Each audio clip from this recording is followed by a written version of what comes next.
তবে ভাই আপনি যে খাবারটা খাইছেন আল্লাহর অশেষ মেহরবানি দাম খুশি হয়েছি ভাই। খুশি হয়েছেন ভাই। জি দোয়া করবেন আমার জন্য আসসালামু আলাইকুম। ভাই দোয়া। কি জীবন দেখছেন মানুষের ভাই, খুব পেইন দিল ভাই, বুঝছেন?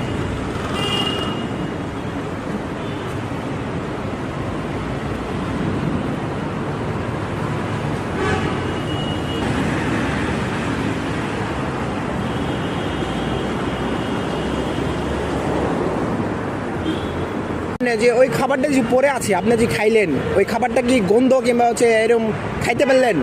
খাবারটা ছিল মাংসের চিকেন কাবাব আর রোল কাবাবের একটা অংশ, যেটা দেখি ওই থাকে আপনার মাংসের একটা চিকেন কাবাব যেটা মোরব্বা দিয়ে দেয়, হ্যাঁ যেটা হয় মোরব্বাটা খাই নাই, চিকেন কাবাবটা খাইতে আর মোরব্বাটা পরে আসলো, তাই মশলাটা তেলে ভাজা, তাই ওইটা বিশেষ মশমত মনে করে খাইতে মজা হয়েছে, 2 দিন ধরে খাইছি। ভাই ডিম খুচরো দিচ্ছেন তো?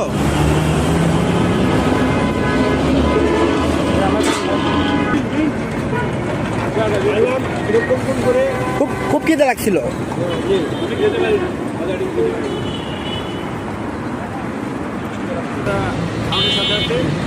খুশি হয়েছেন? আপনার বাড়ি কই? ফরিদপুরে।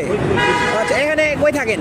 এখানে থাকি তেজপুরিপাড়া, রংমিস্ত্রি কাজ করতাম, স্টারমেন্টে রংমিস্ত্রি কাজ করতাম একসময়। আচ্ছা আচ্ছা। এখন স্টারমেন্ট রংমিস্ত্রি কাজ করি না, 1 মাস হয়ে গেছে। আচ্ছা, এখন একসাথে যাব কাজের এই বাইরেই ঘোরাফেরা সবাই দেওয়া কাজ পাচ্ছেন না এখন? কাজ মোটামুটি কম, তাই কাজের সময় ছিল কারণ এখন কাজ অলরেডি শেষ করতে এটা ছুটি নিয়েছি 1 সপ্তাহ জন্য, তাই ঘুরতে ঘুরতে ফার্মেটার আগে আসছি করে করলাম চিকেন প্রাইসের দোকানে যে যেটা খাবার আসছে এই ভাজা মশমচা, এরকম আমি 1 পিস মাংস পাই কিনা দেখলাম, পাই না, তবে ওই রোস্টের ভিতরে রোজ ভাজা মোরব্বার ভিতরে দেখলাম একটা শুধু মোরব্বাই পরে আছে, কিন্তু ভাজার খোলাটা মাংসটা আগেই খেয়ে ফেলছে, 2 পিস ছাড়লাম মোরব্বা, যেমন ভালো লাগলো তেমন ভালো লাগলো না, খুব ভালো লাগলো। তবে ভাই আপনি যে খাবারটা খাইছেন আল্লাহর অশেষ মেহরবানি দাম খুশি হয়েছি ভাই।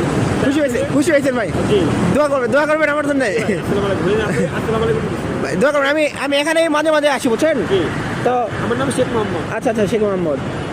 আচ্ছা ঠিক আছে, আপনার সঙ্গে যদি আল্লাহর রহমতে দেখা হয় তো পরের বার দেখা হবে ইনশাল্লাহ। ঠিক আছে।